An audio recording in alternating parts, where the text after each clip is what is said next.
የቻናላችን ቤተሰቦች እንኳን ወደ ቻናላችን በደህና መጣችሁ። ከዣንቶ ዣራ ታሪክ ስኬታማ ፍጻሜ ቀጥሎ ዛሬ በቀጣዩ አራተኛ ድንቅ ስራ የሆነውን ዩራቶራድ ትረካ ልንጀምር ነው። በጥልቅ ፍልስፍና፣ በሳይንስ ልቦለድና ባልተጠበቁ ሚስጥሮች የተሞላው ዩራቶራድ ክፍል አንድን እነሆ። እስከ መጨረሻው አብራችሁን ቆዩ። ዩራቶራድ ደራሲ ይስማዕከ ወርቁ፣ ተራኪ መክሊት። ክፍል 1 ዳጋ ኢትዮጵያ። ሚራዥ በጠራው ጨረቃ ስር ለጥ ያለውን ሐይቅ ፈዞ በመመልከት ላይ ነው። መንፈቀ ሌሊት በስተደቡብ ምስራቅ ባለው የሰማዩ ንፍቀ ክበብ የሚጎተት የደመና ባዘቶ ጨረቃዋን ለመዋጥ ይጣደፋል። ጸጥ ረጭ ያለው የዳጋ ደሴት አረንጓዴ ደበሎውን ተከናንቦ ጣና ሐይቅ ላይ ተኝቷል። ጣናም ራሱ ሌሊት እንደ ሰው ለሽ ብሎ ይተኛና ጎህ ሊቀድ ሲል ማንኮራፋት ይጀምራል። አንዳች የንፋስ ሽውታ ገሽሮ ማዕበሉን አስነስቶ ዛሩን እስኪያወርደው ድረስ እንዲህ ነው። ጣና አንድ ነገር ገብቶት በሆዱ እያላወሰ የተኛ ሰው እንጂ ሚራዥ በልጅነቱ የተንቦራጨቀበት ውሃ አልመስልህ አለው። የሚራዥን ጥቁር ካፖርት ከወደ ሰሜን ምስራቅ የመጣ መጠነኛ ንፋስ ሲያወናጭፈው ጨረቃው ውሃው ላይ የጣለውን ጥቁር ጥላውን አይቶ ወደ ኋላው ሸሸ።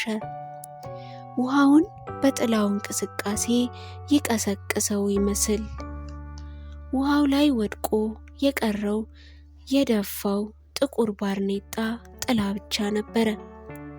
በቀኝ እጁ ባርኔጣውን አነሳና የራሱን ጥላ ተመለከተ። ውሃው መስታወት ቢሆን ኖሮ በጥቁር ፀጉሩ ውስጥ እንደ ጭድ ተሰግስጎ የወረረውን ሽበት በተመለከተ ነበረ። ሆኖም ይህንን መገመት አላዳገተውም። አንድ ለውጥ ሳይታይ በከንቱ ዕድሜ ያለቀ ሲል የራሱ ሐሳብ በነገር ጠቅ አደረገው። ከልጅነቱ ጀምሮ በመዋተት ያሳለፈው ጊዜ ሁሉ ተራ በተራ ተደቀነበት።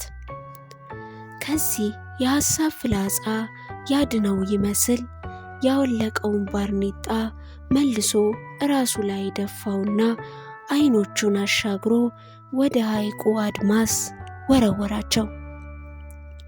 የሚጠባበቃት ጀልባ እስክትደርስ በመቸኮሉ የተነሳ እንደ ልጅ ከውሃው ጋር በመጫወቱ ራሱን ሳይታዘበው አልቀረም።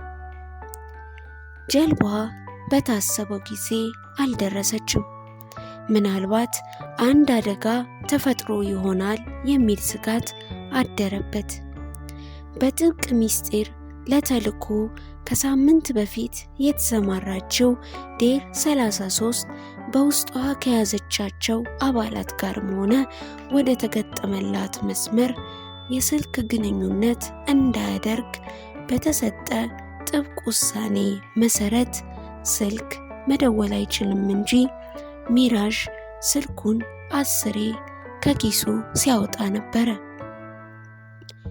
ሌሊቱ ከመገባደዱ በፊት ዳጋ መድረስ ያለባትን ጀልባ በመጠባበቅ ላይ እያለ ጥቁሩ የደመና ክምር ጨረቋን ጎፋፈናት። ንፋሱም ጨረቋን ያስጥል ይመስል ከደመናው ጋር ይፋለም ይዟል። ጣናም መንቦጫቦጩን ጀምሯል። ከዚህ የንፋስና የደመና ንትርክ በኋላ የካፊያ ነጠብጣብ ሐይቁን እንደሚፈላ ሽሮ ጡቅ ጡቅ ያደርገው ገባ። ሚራዥ ከጥጉ ካለው የዶቅማ ዛፍ ስር ለመጠለል ቢሞክርም ዝናቡ እየበረታ ሲመጣ ሊያድነው አልቻለም። በዚሁ ቅጽበት በሐይቁ ላይ የሚንሳፈፍ ጭል የሚል ብርሃን የተመለከተ መሰለው። እየቆየም እየቀረበ መጣ። የዴር 33 የፊት መብራት መሆኑን አልተጠራጠረም። ወደ ደማቅ ሰማያዊ የሚያደላው መብራት ለዚህ ማረጋገጫው ነው። የጀልባዋ መዘግየት ይጠባበቀው የነበረውን መርዶም ይሁን ብስራት ይበልጥ አናረበት። ከሐይቁ ዳርቻ መልህቋን እስክትጥል ድረስ ያለው ጊዜ የዓመት ያህል የረዘመበት መሰለው። ዴር 33 ከዳጋ ደሴት በስተደቡብ የሚገኘው ድብቅ የዴርቶጋዳ ወደቧ መልህቋን ጥላ ቆመች። በዚሁ ቅጽበት ሚራዥ የባትሪ ብርሃን ምልክት 3 ጊዜ ቦግ እልም በማድረግ ሰጠ። ከዴር 33 አባላት ሚራዥ ምልክት ወደ ሰጠበት አቅጣጫ በፍጥነት እየተራመዱ መጡ። ሚራዥ በጨለማ ውስጥ ወደ እርሱ የሚገሰግሱትን አባላት አለመጉደላቸውን በመቁጠር አረጋገጠ። ኪራኮስ፣ ማርዬ ዋቆ ማርዬ፣ ሳዶፍ፣ ሜሮዳ እና ጌራ ሁሉም በሕይወት ተመልሰዋል። በአስፈሪ ጸጥታ ወደ ሚራዥ ቀረቡ። በብርዱ የተነሳ ይሁን አሊያ በእነሱ ጸጥታ ምክንያት የሚራዥ ከንፈር ተንቀጠቀጠ። የእጅ ባትሪውን አብርቶ ፊታቸውን ለመመልከት ሞከረ። ከሁሉም የጌራ ፊት ያስፈራል። ጭጋግ ወሮታል። በሌሊቱ ቅዝቃዜ የተነሳ ከአፉ የሚወጣው እስትንፋስ ሲጋራ የሚያጨስ ይመስል እንደ ጉም ይትጎለጎላል። ሁሉም ነገር እያበቃለት ነው አለ ጌራ ለሚራዥ ሰላምታ ሳያስቀድም። ጋሙሶች ሁሉንም ነገር ደርሰውበታል። ታዲዮስ ኢያሱ ጉድ ሰርቶናል። ሁሉንም ነገር አብጠርጥሮ አስረድቷቸዋል። ሚራዥ አንገቱን ደፋና ስለ ታዲዮስ ኢያሱ ለማስታወስ ሞከረ። ታዲዮስ ኢያሱ በገዢው አካል አዲስ አበባ ውስጥ የተቋቋመውን ጋሙስ የተሰኘ ቡድን እንዲመራ የተሰየመ መሆኑ በቅርብ የተደረሰበት ጉዳይ ነው። ከዓመታት በፊት ጎንደር ከተማ ውስጥ መሽጎ የነበረውን የዴርቶጋዳ አባል ለመያዝ ጫፍ ደርሶ የነበረ ቢሆንም በደህንነት መስሪያ ቤት ውስጥ ሰርጎ እንዲገባ በተደረገው ዳግማዊ በተባለ አባል ተማርኮ ተራራ ውስጥ ታስሮ እንደነበረ ይታወሳል። በተራራ ውስጥ በታሰረበት ወቅት የፍርድ ውሳኔ ሊሰጥበት ካላስቻሉት ምክንያቶች ውስጥ አያናና አክሎግ የተባሉት የዴርቶጋዳ ሰርጎ ገብ አባላት ይጠቀሳሉ። በመጨረሻም ተራራው በተከበበበት ወቅት ጦርነቱ ሲጀመር ታዲዮስ ኢያሱን አስመልጠውታል። እሱን ወደ አዲስ አበባ ልከው አክሎግና አያና ኢንጂነር ሻጊስን ለሲአይኤ ወኪል ለሮበርት ጋሎ ሽጠው እየሄዱ ባሉበት ቅጽበት በዴርቶጋዳ አባላት ተደርሶባቸው መወገዳቸው ይታወቃል። ሚራዥ የታዲዮስ ኢያሱን ጉዳይ እያስታወሰ ቀና አለ።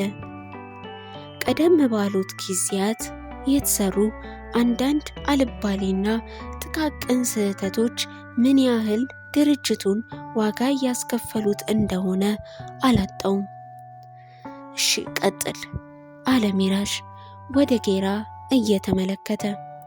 ጌራ የሚራዥን ትኩረት እስኪያገኝ እየተጠባበቀው ነበረ። ተራራው እንደገና ሰብረው ለመግባት በጥናት ላይ ከመሆናቸውን በተጨማሪ ይህንን ተግባር ለመፈጸም በታዲዮስ ኢያሱ መሪነት ተራራውን ሰንጥቀው ለመግባት ልዩ ስልጠና የተሰጣቸው ልዩ ኮማንዶች ትዕዛዝ በመጠበቅ ላይ መሆናቸውን ደርሰንበታል።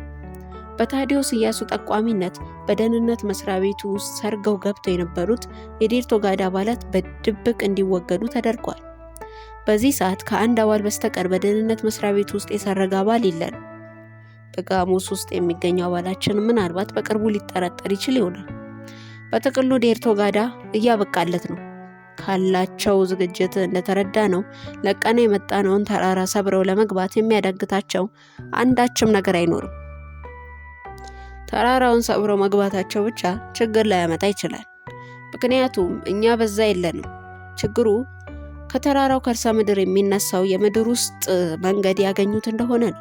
ካገኙት ውስጥ ለውስጥ ተጉዘው እንደኛ በዳጋ መዝለቃቸው ማይቀር ነው። ማርዬ ዋቆ ስጋቱን ለሚራዥ በተሻለ መንገድ ለመግለጽ ይበልጥ ተጠግቶ ተናገረና መልሶ ዝም አለ። በሌላ በኩል አለ ኪራኮስ ከሁለቱም ለስለስ ባለና ዝቅ ባለ ድምፅ። ይህንን ቀዝቀዝ ማለቱን ከአባቱ የወረሰው ነው ይላሉ የዴርቶ ጋዳ አባላት።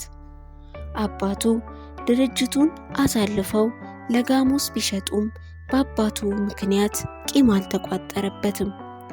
ከዛ ይልቅ በአባቱ ማስታወሻ ውስጥ የተገኙ ሚስጥራትን ለድርጅቱ በመስጠቱ ከፍ ያለ ቦታ ተችሮታል። ድርጅቱን ከውድመት የታደገ ጀግና ተብሎ ተወድሷል። ከጣቅረን ተራራ ከርሰ ምድር እስከ ዳጋ ደሴት የተዘረጋው የምድር ውስጥ መንገድ ኪራኮስ የአባቱን ማስታወሻ ይዞ ባይደርስ ኖሮ ማንም ሊያገኘው እንደማይችል እያንዳንዱ የዴርቶ ጋዳ አባል ተገንዝበውታል። ሚራዥ ኪራኮስ ለመናገር በቃጣበት ቅስፈት ትዝ ያለው የታደጋቸው የአባቱ ማስታወሻ ነበረ። የባኮስ ማስታወሻ ከተራራው ካመለጡ በኋላ ኪራኮስ በስጦታ መልክ እንዳበረከተለት አስታወሰ። ሆኖም ያንን ማስታወሻ እንደገና ገልጦ አለማየቱ ራሱን እንዲታዘብ አደረገው። በሌላ በኩል ሲል ኪራኮስ እንደገና ንግግሩን ቀጠለ። የቀድሞ ሚኒስቴር ከዲዮላ ሞት በኋላ ሙሉ ጠፍቶበት የነበረው ሚስጥር እንደገና ማነፍነፍ ጀምሯል። የጋሞስ ዋና ሰው የሆነው የሚኒስቴር የሰጠውን መርከብ አውጥቶ በውስጡ በመርሜል የተሞላ የተቀመጠውን ወርቅ ለማፈስ ሞርሞሪዲኖ ከተባለው የጣሊያን ማፊያ ጋር በዳጋ አቅራቢያ በምትገኝ ትንሽ ደሴት ላይ ከትሞ እንደነበር የሚዘነጋ አይደለም። ሆኖም ዲዮላ የሚባል የዶን ሞርሞርዲኖ ተላላኪ ሞርሞርዲኖና ጋሻ ግራጂዎቹን ሲጨርስ ይህ ሚኒስቴር አምልጧል። በኋላም እስከ ባህር ዳር ዲዮላን ይከታተል እንደነበር ይታወቃል። ዲዮላ የሰጠመውን መርከብ ቁልፍ ፍንጭ አግኝቶ ወደ ጢስ አባይ ሲከንፍ ይህ ሚስጥር የዲዮላ ዱካ ስለጠፋበት ፍለጋውን አቁሞ ነበር። አሁን ግን ለዘመናት ተቀብሮ የነበረው ሚስጥር ወጥቷል። የሰጠመው መርከብ ቁልፍ የሆነውን ካርታም የት እንዳለ ታውቋል። በመሆኑም ይህን መርከብ ከተቀበረበት ግራጋዲዮስ ለማውጣት የቀድሞ ሚኒስቴርና ታዲዮስ እቅድ ነድፈዋል። በዚህ እቅድ መሰረት ሚራዥ ተይዞ የካርታውን ቁልፍ እንዲተፋ ይደረጋል ብሎ ኪራኮስ ሚራዥን በጥሞና ተመለከተው። ሚራዥ አይኖቹን ኪራኮስ ላይ እንደተከለ አእምሮ በትዝታ የዋሊት ተወነጨፈ። ከሎሬት ጸጋዬ ገብረ መድኅን ግጥም እስከ ዲዮላ ግብግብ፣ ከሰቆቃወ ጴጥሮስ ስንኞች እስከ የሎስ ምሰሶ ህቡ ሚስጢር ሁሉም ነገር ተራ በተራ ተደቀነበት። በወንዝ አፋፍ የትብታረግ ቀንጃ አጣማች የደመና ዳስ ጢሎሽ መንጠልጠል አልፌ የሎስ ምሰሶ መቀነቻ ጥግ ለህንጻሽ ዲብ ታድሞ የእናቴን የኢትዮጵያን ብር 444 አላጣም የሚለውና ከብዙ የስንኝ አባሮሽ ፍልሚያ በኋላ የተገኘው ምስጢር ታወሰው። አባይ፣ ሰባራ ድልድይ፣ የሎስ ምሰሶ 444 የሚልና የቶ ቅርጽ የተቀረጸበት ድንጋይ፣ ዲዮላ፣ ግብ ግብ፣ የሚጥመለመል ወንዝ፣ የሾሉ አለቶች፣ ባለጉጥ መስቀል፣ ቀይዋ ሳጥን፣ በቀይዋ ሳጥን ውስጥ ተጣጥፎ የተቀመጠ 444 የብራና ገጽ፣ የሰጠመው መርከብ ካርታ፣ ይህ ሁሉ አንድ በአንድ ተሰትሮ ወደ ሚራዥ አእምሮ መጣ። ይህ ብቻ አይደለም። ከዳጋ ደሴት አቅራቢያ ሐይቁ ውስጥ አስጥመው አስቀምጠውት የነበረው ኤክስካቫተር ዶዘርም ትዝ አለው። በሌላ በኩል አለሽ ሜሮዳ ሚራዥን ከትዝታው አናጥባ። በሌላ በኩል ኢንጂነር ሻጊዝንና ጥቁሩን ሳጥን ለመያዝ ከሮበርት ጋሎ ሞት በኋላ ሌላ ልዑክ አዲስ አበባ እንደሚገባ ታውቋል። የቀድሞ ሚኒስቴር ከዚህ ልዑክ ጋር ለመነጋገር ቀጠሮ ይዘዋል። ስለዚህማ የምናባክነው ጊዜ ሳይኖር ወደ ትክክለኛ ውሳኔ መድረስ አለብን። ሳዶቭ በደሴቱ ከርሰ ምድር ውስጥ ወደሚያስገባው መንገድ አበራ። ሌሎቹም ተከታተሉት። ሚራዥ ግን ባለበት ደንግዞ እንደቆመ ቀረ። የደረሱትን መርዶዎች በቅደም ተከተል ለማስቀመጥ አእምሮ ውዥንብር ውስጥ ገብቶ እንደ ቅቤ ይናጥ ጀመረ። የዮራቶራር ትረካ ክፍል 1 በዚህ ተጠናቀቀ። ታሪኩ ወደፊት ምን አይነት አስደናቂ ሚስጥሮችን ይዞ ይመጣ ይሆን? ቀጣዩ ክፍል በፍጥነት እንዲደርሳችሁ ቪዲዮውን ላይክ ማድረጋችሁን፣ ለወዳጆቻችሁ ሼር ማድረጋችሁና ለቻናላችን አዲስ ከሆናችሁ ሰብስክራይብ ማድረጋችሁን አትርሱ። በሚቀጥለው ክፍል እስከምንገናኝ ሰላም።